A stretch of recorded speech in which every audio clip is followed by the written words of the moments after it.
এই মুহূর্তে রয়েছি মিলেন্টপ ভিউ পয়েন্ট পেডংয়ে। আর আমার পিছনে দেখতে পাচ্ছেন কাঞ্চনজঙ্ঘা রেঞ্জ পুরো দেখা যাচ্ছে।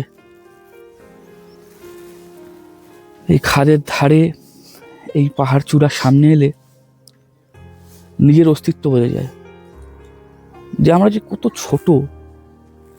এই মহাবিশ্বে আমাদের ইন্ডিভিজুয়ালিটি যে কতটুকু কম, আমরা থাকি বা না থাকি কারোর কিছু এসে যায় না। সময় পাল্টে যাবে, সময় চলতে থাকবে নিজের মতো। এই বৃহৎ পাহাড় চূড়া থেকে যাবে আরো 1000 বছর, আরো 5000 বছর, আমি থাকবো না। কিন্তু যখন আসবেন তখন এই রসটাকে পুরো শুষে নেবেন। মনের মণিকোঠায় চোখ দিয়ে, চোখের লেন্স দিয়ে জিনিসগুলোকে রেখে দেবেন স্টোরেজ করে নিজের এই সব থেকে বড় হার্ড ডিস্কে। অনেক বিষাদের সময়, অনেক মন খারাপের সময় এই জায়গাগুলো, এই দৃশ্যগুলো মনে থাকবে, মনে পড়বে।